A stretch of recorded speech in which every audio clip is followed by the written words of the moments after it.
Qué gusto estar aquí. Nuestro tema de hoy es cómo hacer un impacto cristiano en la sociedad. Una de las preguntas más importantes que enfrentan los cristianos en cualquier época y en cualquier lugar es esta. ¿Qué valores y estándares van a dominar nuestra cultura nacional? La mayoría de países actualmente son cada vez más pluralistas, tanto en la religión como en lo racial. Es decir, el cristianismo, el islamismo, el secularismo, el materialismo, las religiones antiguas, los cultos modernos, todos compiten por el alma de Gran Bretaña hoy.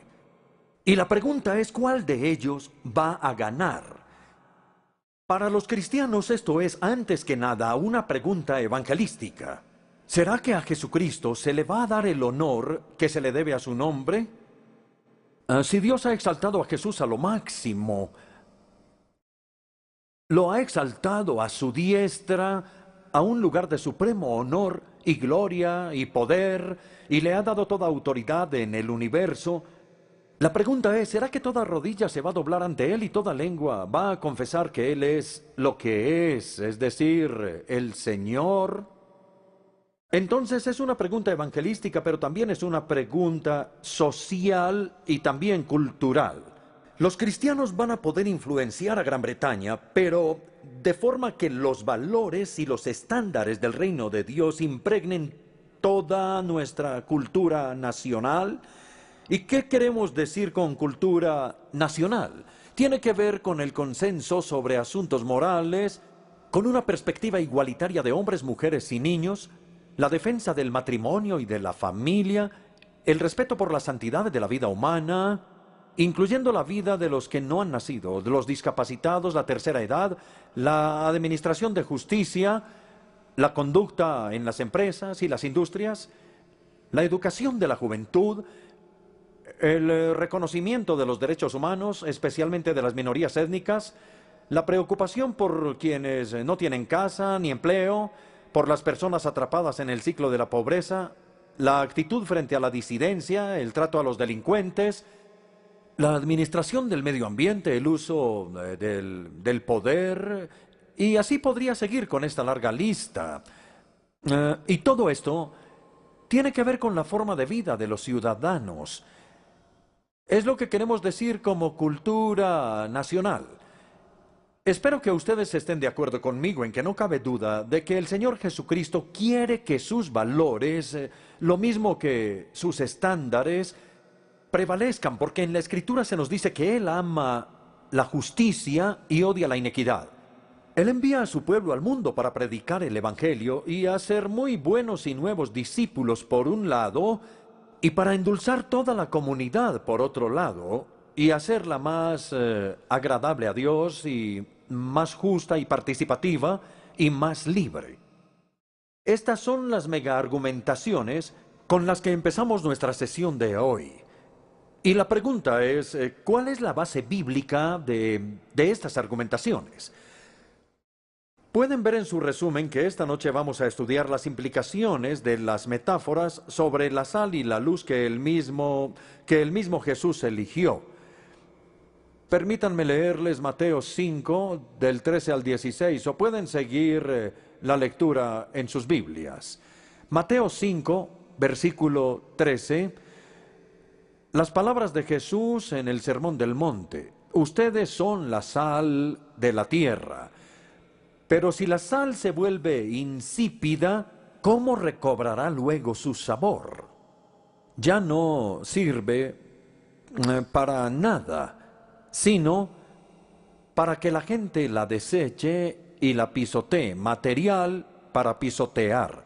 No se puede echar absolutamente en nada, no sirve. Y luego él continúa, ustedes son la luz del mundo, una ciudad en lo alto de una colina. No puede esconderse ni se enciende una lámpara para cubrirla con un cajón. Por el contrario, se pone en la repisa para que alumbre a todos los que están presentes en la casa y hagan brillar su luz delante de todos.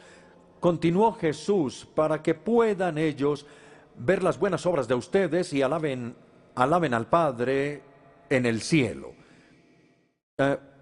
Bueno, Todos estamos muy familiarizados con la sal y la luz. Supongo que son dos de las necesidades más comunes de todas las casas.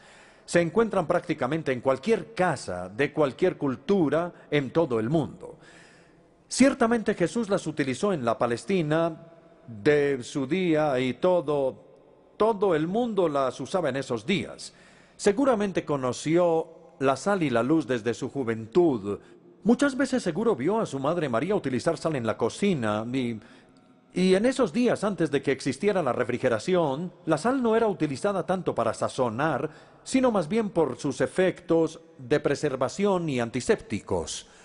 Así que María le ponía sal al pescado, frotaba la carne con sal y luego lo sumergía en agua salada y encendía las lámparas de aceite cuando oscurecía y no veía nada. Entonces son imágenes o modelos muy familiares. La pregunta es, si Jesús eligió a su gusto estos modelos, ¿qué había en su mente al hacerlo? Yo creo que Jesús buscaba indicar el impacto o la influencia que él quería que sus discípulos tuvieran en el mundo. ¿Qué quería decir? ¿Qué podemos deducir legítimamente de la elección que él hizo de estas dos metáforas? Es la pregunta que espero que no solo nos hagamos, sino que respondamos esta noche. Mi respuesta a la pregunta es que con estos modelos de la sal y la luz, Jesús estaba enseñando 4 verdades claras sobre sus seguidores. Ustedes tendrán que decidir si creen que mi exégesis es legítima o no. Espero que en este momento ya tengan buenos principios de interpretación bíblica y que puedan determinar si lo que estoy diciendo es verdad o no. Primera verdad. Estas dos imágenes, la sal y la luz, contrastan dos comunidades o las ponen como antítesis entre sí. Por un lado está el mundo. Ustedes son la luz del mundo que con toda su maldad y tragedia es como una noche oscura. Y por otro lado está el ustedes que son la luz del mundo oscuro. O nuevamente por un lado está el mundo como una carne podrida o un pescado descompuesto, mientras que por el otro lado está el ustedes, quienes tienen que ser la sal de la tierra y prevenir la descomposición social. Nosotros podemos decir en nuestro propio idioma español que las dos comunidades son tan diferentes como el negro del blanco o el agua del aceite, pero Jesús eligió metáforas distintas y dijo que nosotros debemos ser tan diferentes como la sal lo es de la descomposición y como la luz de la oscuridad. Yo creo que ustedes saben, porque todos son buenos estudiantes de la Biblia, que este es un tema fundamental de toda la Biblia, es decir, que Dios ha llamado a un pueblo para sí mismo que debe ser diferente. Este pueblo debe ser su pueblo especial, que debe ser diferente de la cultura predominante que lo rodea. Sean santos, dice Dios a su pueblo, como yo soy santo. Quiero darles algunos ejemplos, primero del Antiguo Testamento. En Levítico, capítulo 18, Dios le dice a su pueblo a través de Moisés: no imitarán ustedes las costumbres de Egipto, donde antes habitaban, ni tampoco habrán de imitar las de Canaán, a donde yo los conduzco. No se conducirán según sus estatutos, sino que pondrán en práctica mis preceptos y observarán mis leyes. Pueden ver que hay un llamado para ser fundamental y radicalmente diferentes del mundo que nos rodea. Ahora pasemos al Nuevo Testamento y al Sermón del Monte. En Mateo capítulo 6 se registra exactamente que Jesús dijo: no sean como ellos. Solo 4 palabras: no sean como ellos. Ellos son paganos, ustedes no los imiten. Ellos son hipócritas, no sean como ellos. Y si pasamos de los evangelios a las epístolas, veremos que hay una palabra maravillosa en Romanos capítulo 12, versículos 1 y 2. No se amolden al mundo actual, sino sean transformados mediante la renovación. la renovación de su mente.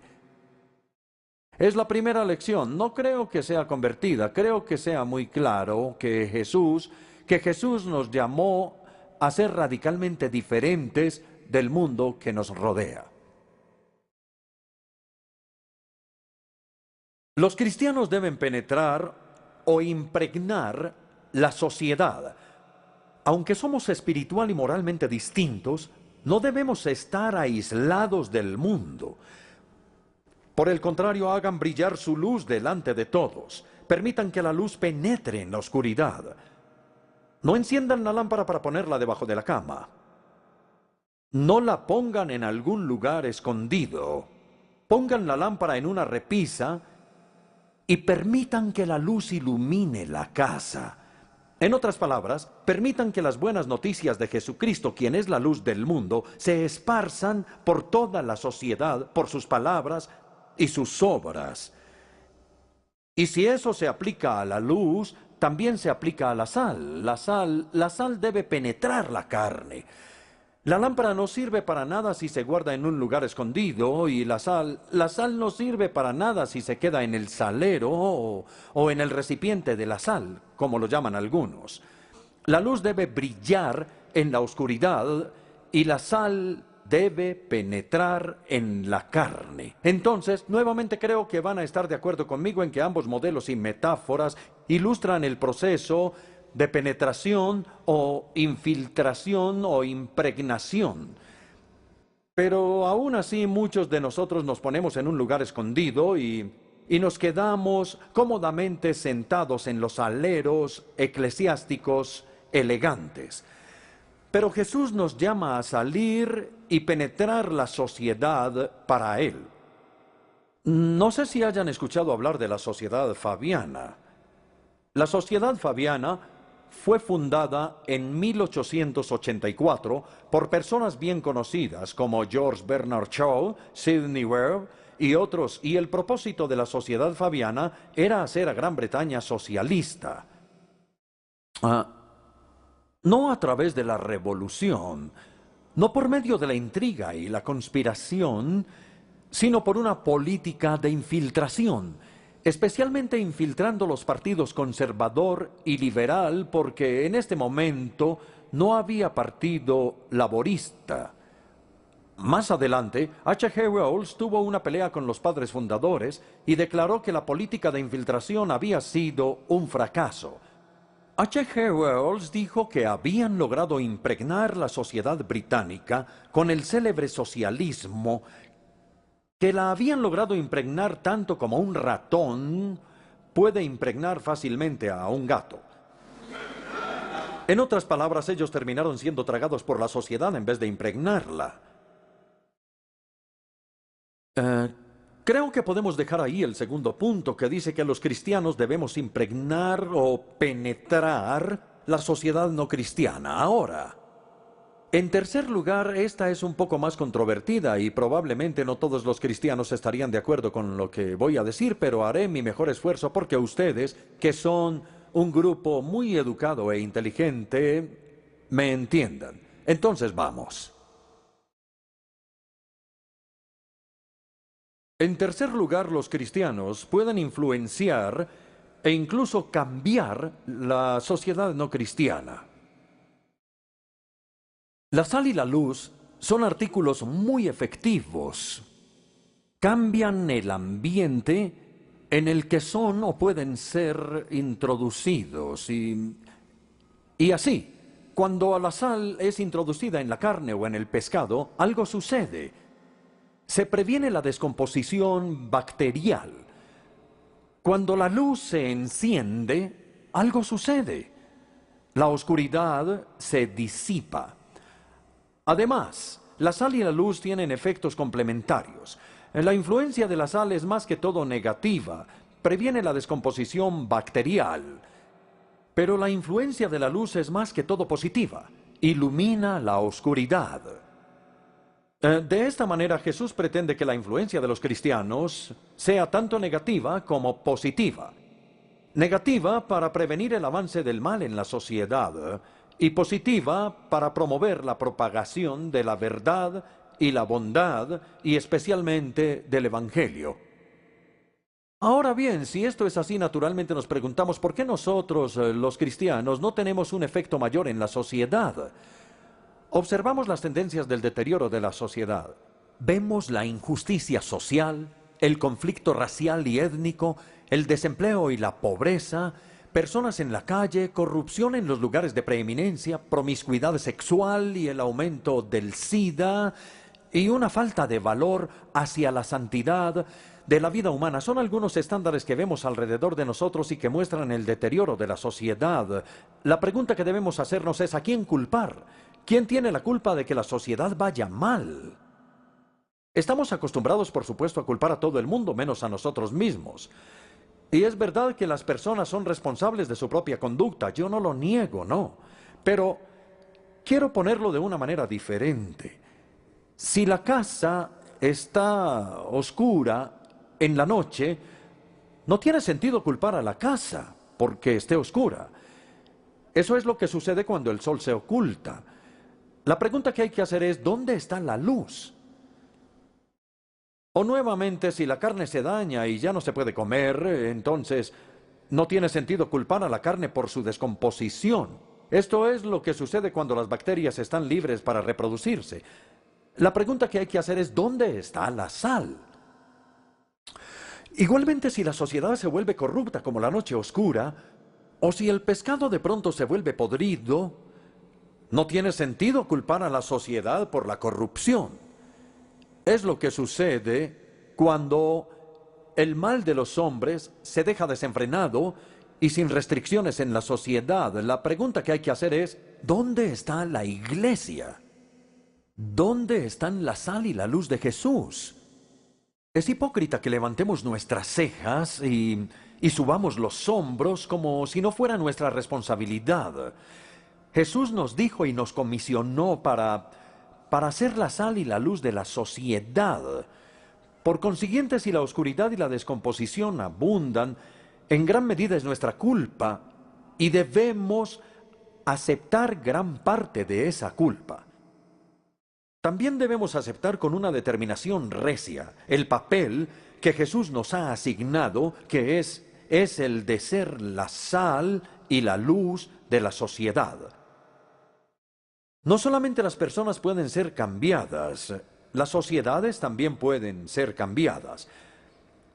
Ahora, por supuesto, no me malinterpreten, no podemos perfeccionar la sociedad. Los cristianos no son utópicos, pero podemos mejorar la sociedad. Aunque solo cuando Jesús venga en gloria será una sociedad perfecta de paz y justicia. Mientras tanto, la historia está llena de ejemplos de una mejora social. Los estándares ascendentes de la salud y la higiene, la disponibilidad cada vez mayor de la alfabetización y la educación, la emancipación de las mujeres, las mejoras en las condiciones de las minas, de las fábricas, de las prisiones, la abolición de la esclavitud y del comercio de esclavos, etc. Una lista completa. No podemos afirmar que todas estas mejoras se deben completamente a la influencia de cristianos, pero sí podemos afirmar que a través de sus seguidores, el Señor Jesucristo ha tenido una enorme influencia en la sociedad. Ojalá estén de acuerdo. Quizá han oído hablar del profesor K.S. Latourette. Hace algunas décadas, cuando él era profesor en la Universidad de Yale o de la Escuela de Divinidades de Yale, el profesor Latourette escribió una historia de 7 volúmenes sobre la expansión del cristianismo. 7 volúmenes de la influencia que Jesucristo ha tenido en la sociedad. Quiero citar algo de la obra de 7 volúmenes del profesor. Ninguna persona que haya vivido en este planeta ha tenido tanta influencia en los asuntos de los hombres y las naciones como lo ha tenido Jesucristo. De esa corta vida y su aparente frustración ha florecido la fuerza más poderosa para el esfuerzo triunfal de la larga batalla del hombre que la raza humana haya conocido jamás. Ahora bien, yo creo que podemos afirmar que los cristianos sí podemos tener una influencia más poderosa de la que normalmente tenemos.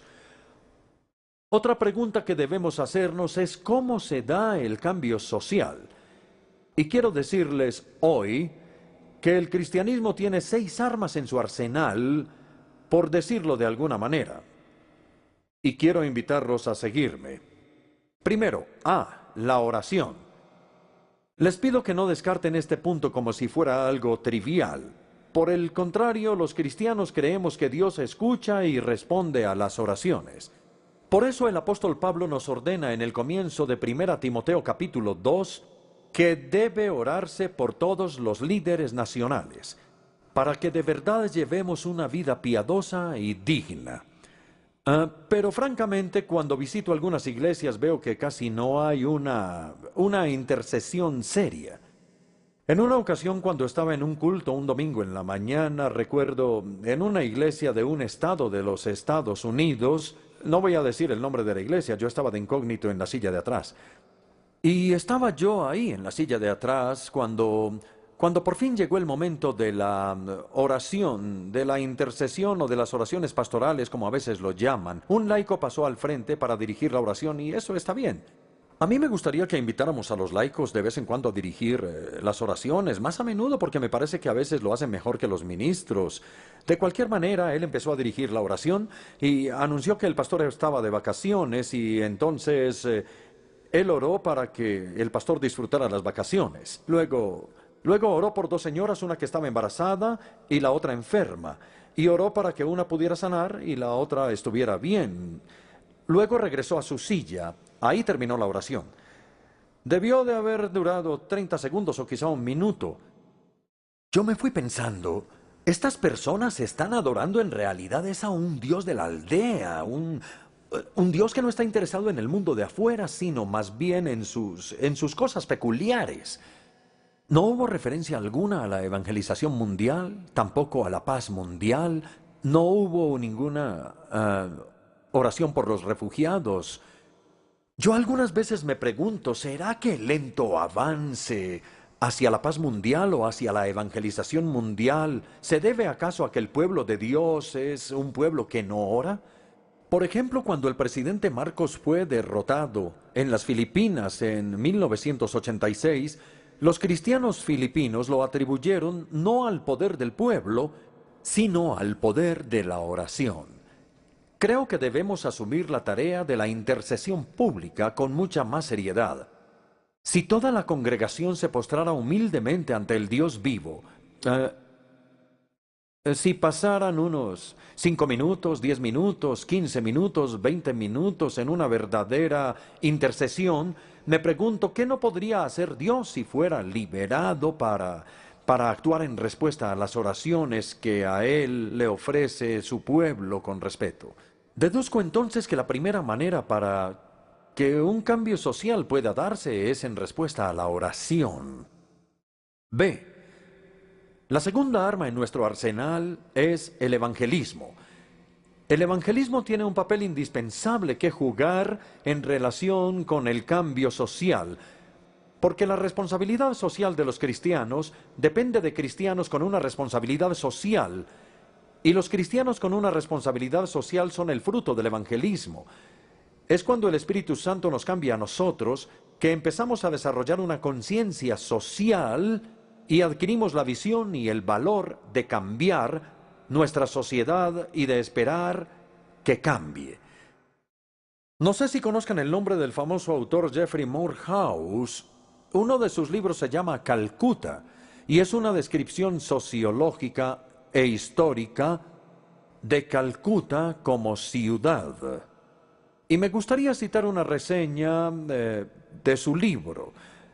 Lo que invariablemente cambia el equilibrio del desespero de la fe es la persona que se levanta por encima de la situación.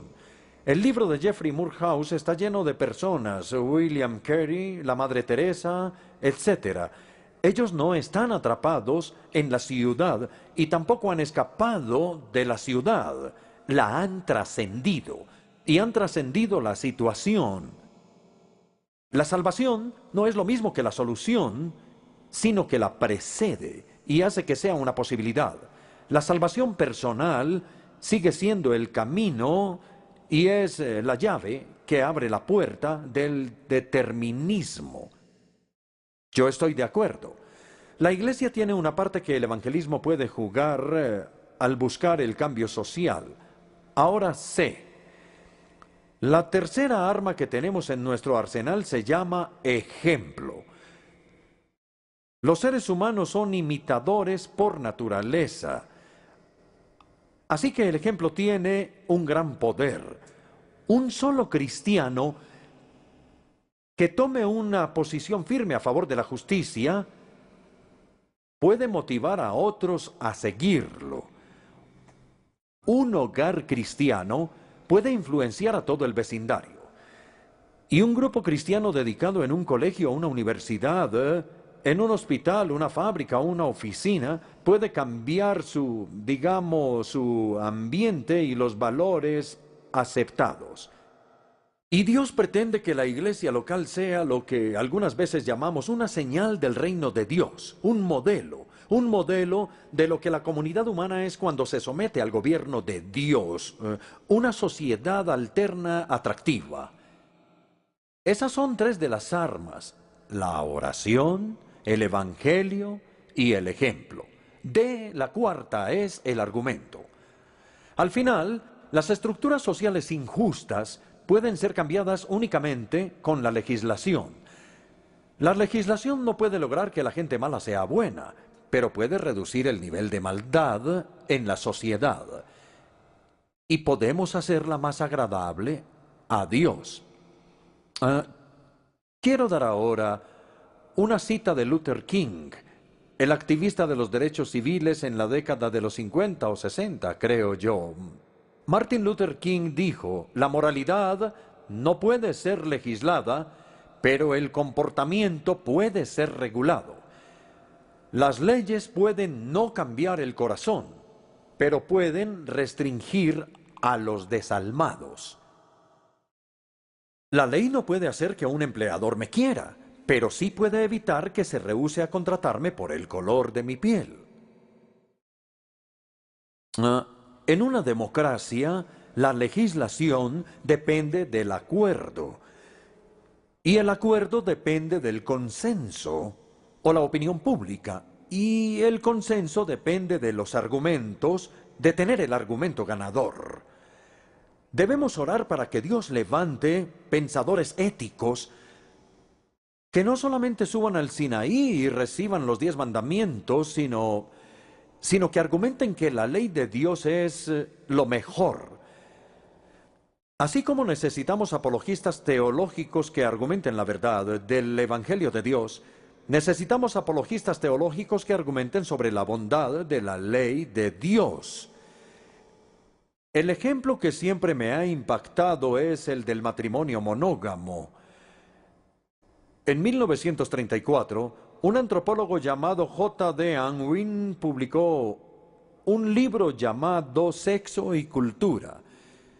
Él quería probar la teoría que había desarrollado de que la civilización y el autocontrol sexual tenían una relación directa.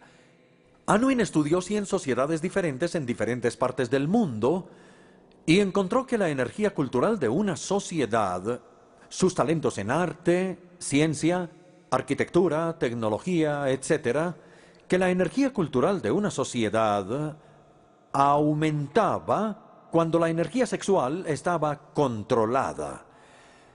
Entonces la monogamia, que es autocontrol sexual, un hombre y una mujer en el matrimonio, la monogamia siempre produce gran energía social y cultural. Una teoría fascinante y hasta donde yo sé, la tesis de Unwin no ha sido refutada hasta ahora. Bien, hemos considerado las siguientes armas: la oración, el evangelismo, el ejemplo y el argumento. Vamos ahora a la quinta, ¿qué es la acción? La acción sociopolítica. Alguien puede decir inmediatamente: ¿pero acaso los cristianos no deben mantenerse alejados de la política?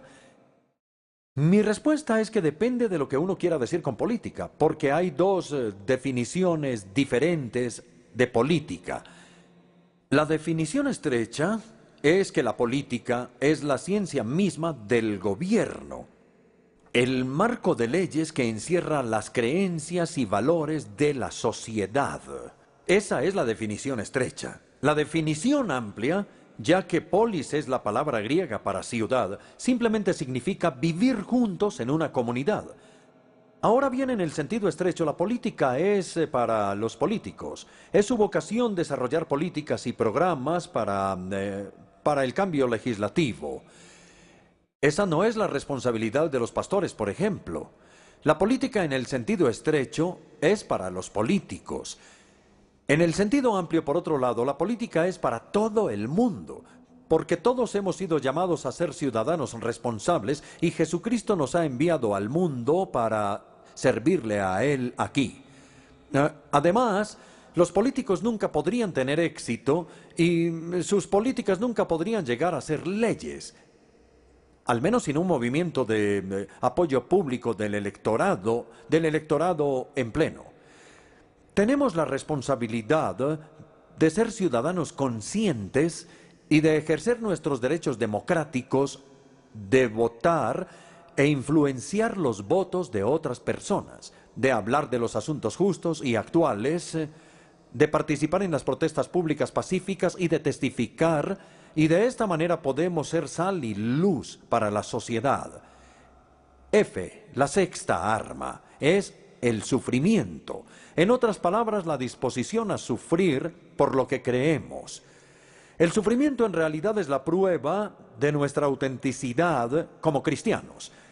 Tanto el evangelismo como la acción social son actividades muy costosas porque ni el evangelio de Cristo ni los estándares morales de Cristo son populares. Desafían nuestro egoísmo y nuestra autoindulgencia. Los que defienden la ley de Dios y los que defienden el evangelio de Dios están destinados a sufrir por esto. Por tanto, hemos considerado las 6 armas: oración, evangelismo, ejemplo, argumento, acción y sufrimiento. Cada una de ellas es un arma poderosa y juntas constituyen un arsenal formidable. Así que no subestimemos la influencia que una minoría cristiana puede tener o ejercer. Creo que ustedes en su resumen tienen el nombre de Robert Bellah. Robert Bellah fue un profesor de la Universidad de California en Berkeley. Era un experto en asuntos japoneses y coreanos. Era un hombre cristiano bien conocido por su libro Los hábitos del corazón. Él se especializó en la religión civil, es decir, en la influencia de la religión, especialmente del cristianismo, en la política. Leí un artículo que era una sesión de preguntas y respuestas que le publicaron a Robert Bellah en la revista llamada Psychology Today, y quedé tan impactado con estas palabras que quiero leerlas para ustedes. Yo creo, escribe Bellah, yo creo que no debemos subestimar la importancia del pequeño grupo de personas que tienen una nueva visión de un mundo justo y amable. Y luego hace esta declaración extraordinaria para un sociólogo que evidentemente sabe de lo que está hablando. La calidad de la cultura puede ser cambiada cuando un 2% de las personas tienen una nueva visión. La calidad de la cultura puede ser cambiada cuando un 2% de las personas tienen una nueva visión. Bueno, nosotros somos más y en muchas partes del mundo somos más del 2%. Podríamos tener mucha más influencia de la que nos damos cuenta.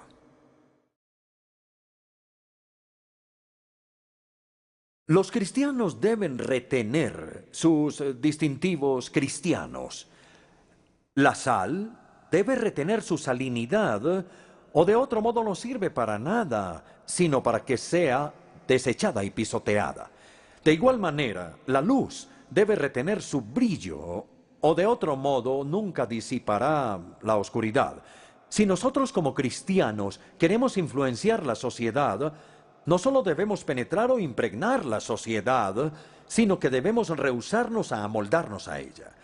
Debemos retener nuestras convicciones cristianas, los valores, estándares y estilo de vida del reino de Dios. De otra manera, no tendremos efecto, no haremos ningún impacto en la sociedad. ¿Cuáles son los distintivos cristianos? ¿Qué debemos retener? ¿Cuál es la sal que debe penetrar en la carne y cuál es la luz que debe brillar en la oscuridad? La respuesta está en lo que el resto del Sermón del Monte nos dice claramente. Porque en el Sermón del Monte Jesús describe a los ciudadanos del reino de Dios y a los miembros de su nueva sociedad.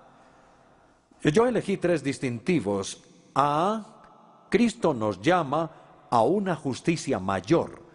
Mateo 5, versículo 20, dice así, palabras de Jesús. Porque les digo a ustedes que no van a entrar en el reino de los cielos, a menos que su justicia supere la de los fariseos y de los maestros de la ley, no irán al reino de los cielos.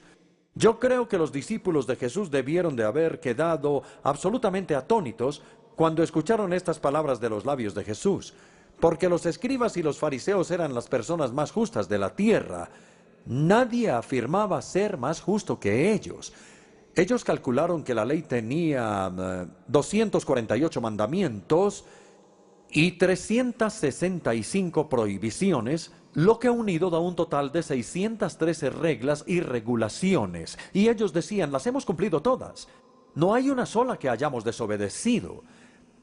Pero ahora viene Jesús y dice que a menos que seamos más justos que las personas más justas de la tierra, no entraremos para nada en el reino de Dios. Ellos debieron de haberse preguntado, ¿será que perdió la razón? ¿Qué será lo que quiere decir? Ustedes saben la explicación. La justicia cristiana es mayor que la justicia de los fariseos porque es más profunda. Es una justicia del corazón. Entonces Jesús podía decir, la ley dice, no matarás. Pero yo les digo, si alguno se enoja con su hermano en su corazón. Y nuevamente la ley decía, no cometerás adulterio, pero él dice, el que mire a una mujer con lujuria, ya ha cometido adulterio con ella en su corazón. La justicia cristiana es una justicia del corazón, y se necesita un corazón nuevo por medio del nuevo nacimiento. Entonces Cristo nos llama a una justicia mayor. Cristo nos llama a un amor más ancho. Mateo 5:43. Jesús dice, ustedes han oído que se dijo, ama a tu prójimo y odia a tu enemigo.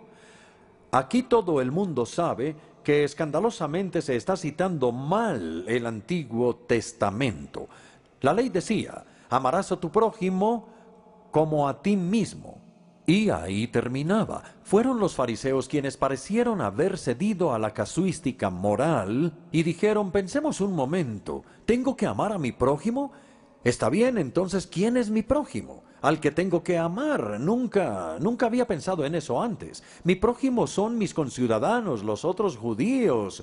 Yo puedo amar a mi prójimo si ese es mi prójimo. Eso significa que la ley dice que uno puede odiar a su enemigo si solo hay que amar al prójimo. Pueden ver lo casuísticos que eran. Y Jesús respondió, no.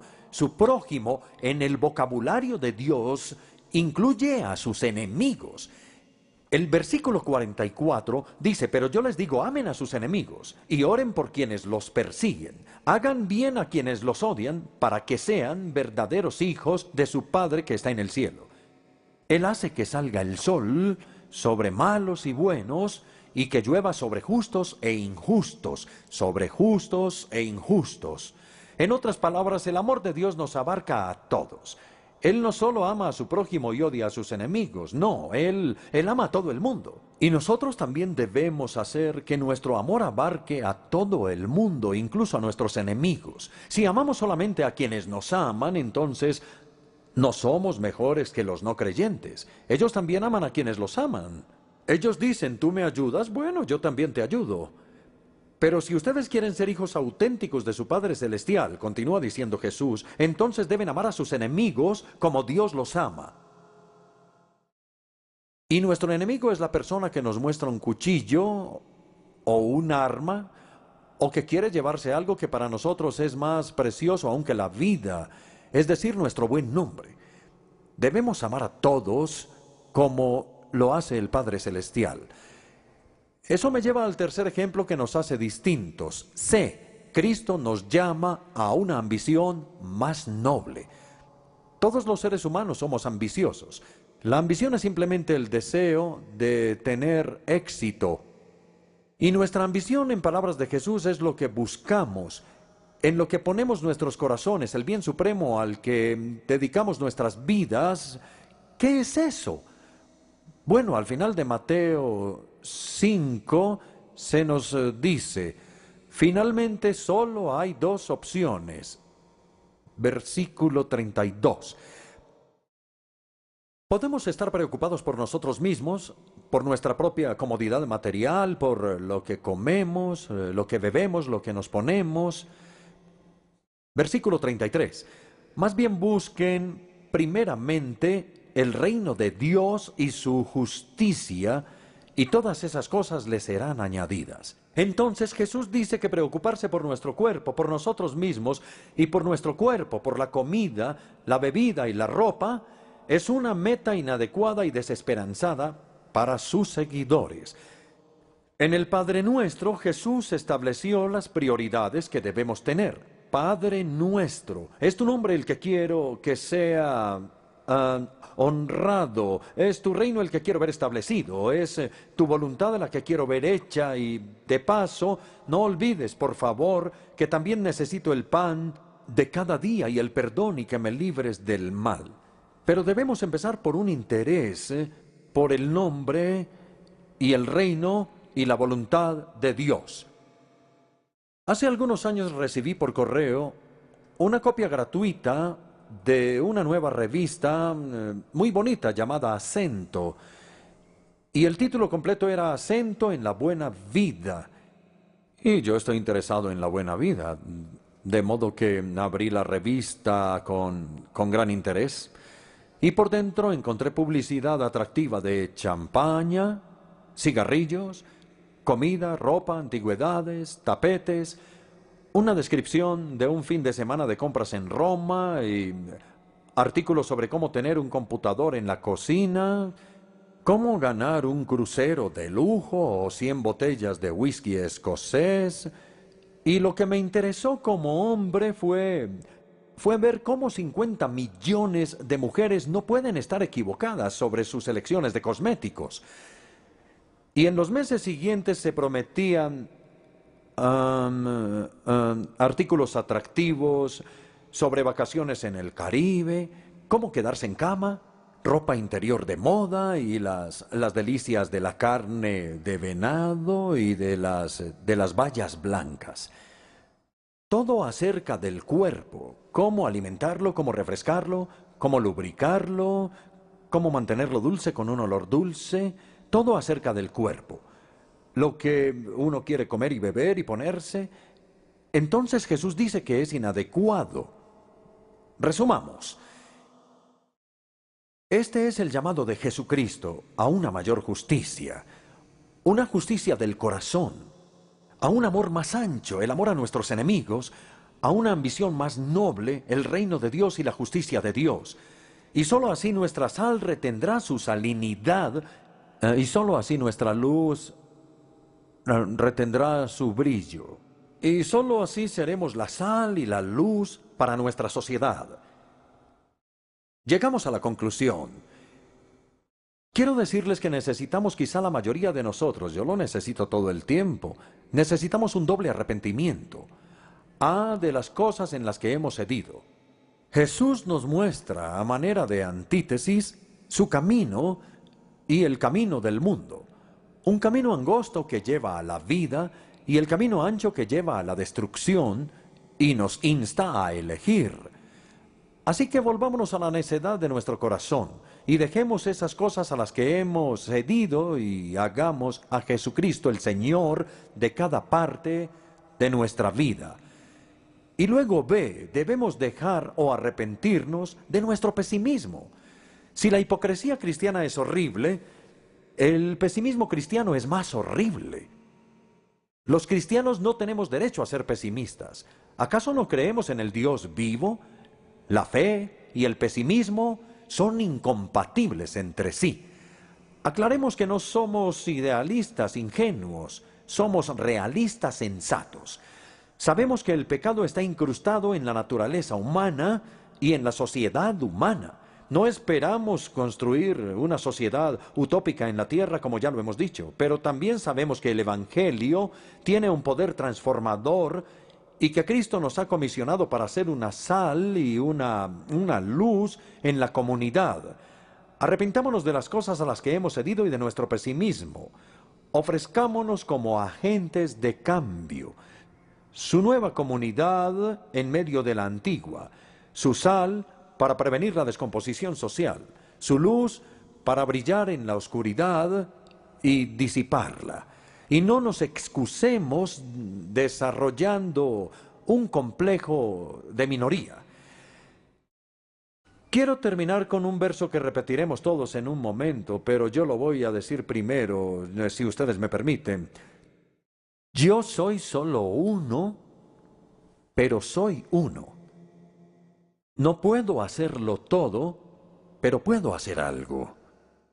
Lo que puedo hacer, debo hacerlo, y lo que debo hacer por la gracia de Dios, lo voy a hacer. Espero que podamos ir a casa esta noche con esa seguridad en nuestra mente y vamos a orar.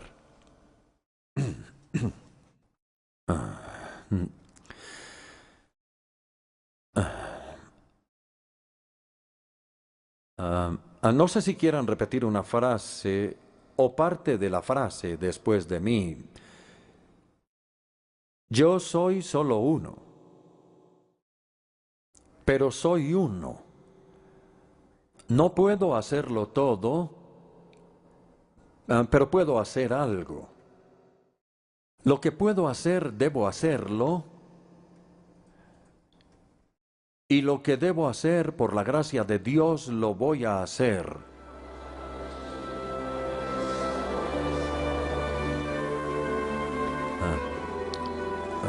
Muchísimas gracias.